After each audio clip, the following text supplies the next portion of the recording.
On va voir qu'elle est très présente, notamment en physique, en SVT, dans toutes les autres disciplines. Et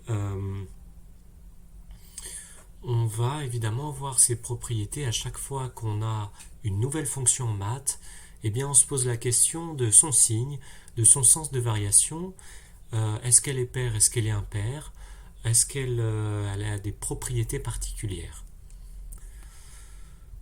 Alors, je vais laisser les objectifs de côté pour l'instant. Comme d'habitude, je reviendrai plutôt à la fin sur ces objectifs.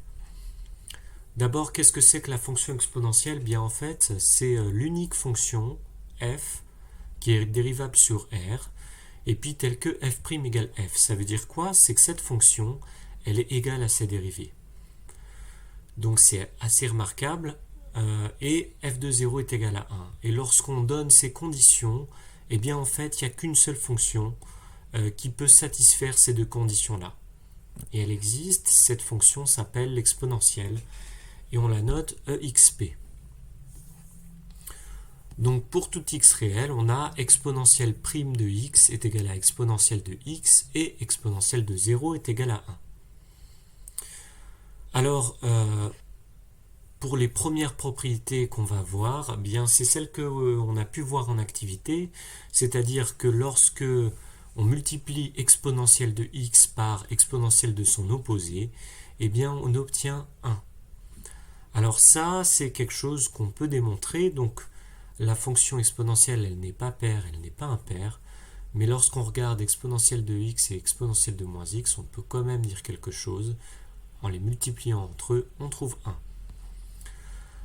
Il y a une deuxième chose qui est notable, c'est que cette fonction ne s'annule jamais. Alors ça va être intéressant lorsqu'on va manier des équations ou des inéquations avec exponentielle, parce que le fait que ce soit non nul, ça nous permettra de diviser sans se poser de questions. D'accord? Puisque à chaque fois qu'on divise par quelque chose, il faut se poser la question, est-ce qu'on a le droit de le faire? Et on a le droit de le faire si c'est différent de 0. Ensuite, on a quelques propriétés.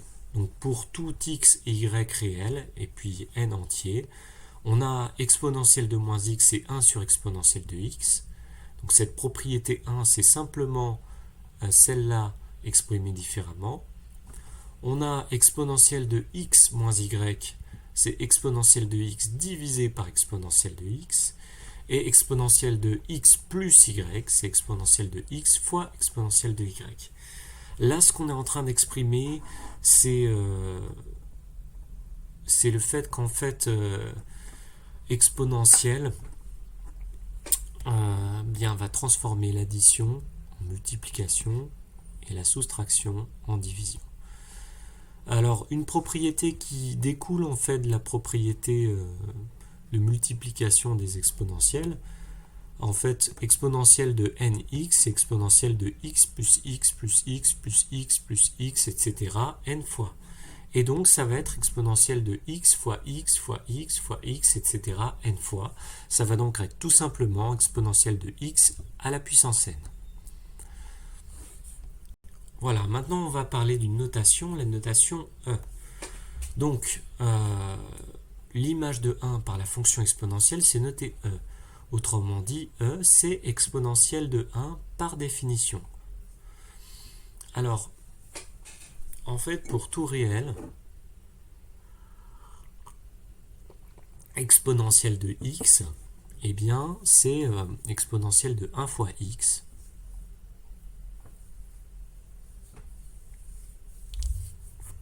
Donc, c'est exponentielle de x noté comme ceci. Et donc, en pratique, tout ce qu'on doit retenir, c'est qu'exponentielle de x, on va le noter comme ça. Alors, le lien avec la suite géométrique, eh bien, pour tout réel, a, donc la suite exponentielle de na avec n dans n, bah, c'est une suite géométrique de raison exponentielle de a.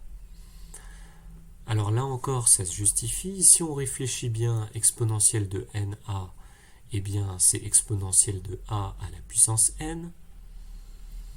Et donc, en fait, du coup, c'est comme si je vous donnais une suite de raisons, une suite q puissance n avec q égale exponentielle de a. Ensuite, on va étudier maintenant la fonction exponentielle. On en a vu des propriétés, on a vu qu'il y avait un lien avec les suites géométriques et comment utiliser la notation exponentielle, la notation petit e, tout simplement. Maintenant, on va la voir en tant que fonction. La fonction exponentielle, elle est strictement positive sur R et elle est strictement croissante sur R. Donc le tableau de signes et de variations, il est assez simple. Il y a plus, tout simplement, entre moins l'infini et plus l'infini, et on a une flèche vers le haut puisque la fonction est croissante sur R. Alors pourquoi vous avez ça? Alors là, vous allez devoir me croire sur parole parce que on n'a pas encore parlé de limite de fonction, mais la limite de exponentielle quand x tend vers moins l'infini, c'est 0, et la limite de exponentielle quand x tend vers plus l'infini, bien c'est plus l'infini. Alors on peut le voir sur la représentation graphique qui est en dessous. D'accord? Vous voyez la fonction exponentielle, elle est représentée par cette courbe rouge. Alors une chose qui est importante, c'est qu'elle atteint 1 pour x égale 0, et donc autrement dit, exponentielle de 0, c'est égal à 1. Donc ça, c'est une valeur remarquable dont on se sert souvent. Maintenant, on va parler de la dérivée de la fonction qui a x associe exponentielle de ax plus b. Donc vous vous souvenez, ça c'est la composition d'une fonction affine qui a x associé à x plus b et d'une fonction exponentielle. La dérivée de la fonction exponentielle toute simple, exponentielle de x, eh bien c'est elle-même, puisque c'est la définition. Maintenant, la dérivée de cette fonction-là, eh bien on sait que ça va être a fois f' de exponentielle de f' de ax plus b, par nos théorèmes. Donc, on a a et b qui sont deux réels, f la fonction qui est définie par ceci. Alors f est dérivable sur R, puisque en fait c'est la composition de deux fonctions qui sont dérivables sur R. Et puis pour tout réel, x, on a f' de x, c'est a fois exponentielle de ax plus b. Donc ça se démontre avec la formule qu'on a vue pour la composition de fonctions lorsqu'on a parlé de fonctions dérivées. Alors maintenant, on va étudier la famille des fonctions exponentielles. Donc on a k qui est un réel positif. Alors j'insiste sur le fait que c'est un réel positif parce que on a besoin de ça pour clarifier les choses.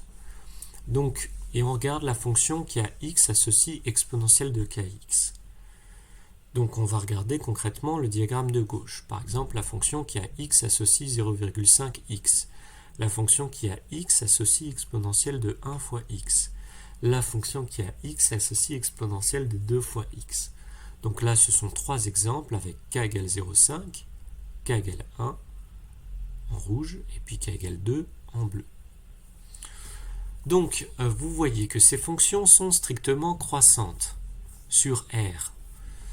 Et puis, on voit aussi que plus k est grand, d'accord, plus la croissance de la fonction va être rapide. Ce qui veut dire que la fonction qui a x associe exponentielle de 100x, elle va être beaucoup plus rapide que la fonction qui a x associe exponentielle de 0,5x. Donc là, vous voyez, la courbe verte correspond à une fonction dont la croissance est plus lente que la courbe bleue, pour laquelle on aura une croissance plus rapide. Alors maintenant, on garde un cas strictement positif, mais on regarde la famille des fonctions qui a x associé exponentielle de moins kx. Et donc en fait, j'ai tracé, donc on regarde à droite cette fois-ci, et on a tracé nos trois fonctions.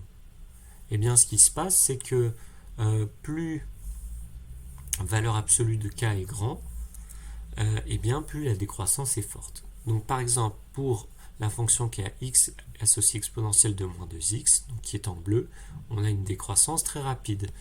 Mais pour la fonction qui est en vert, qui a x associée exponentielle de moins 0,5x, donc valeur absolue de moins 0,5, c'est 0,5, donc c'est plus petit, eh bien on aura une décroissance plus lente.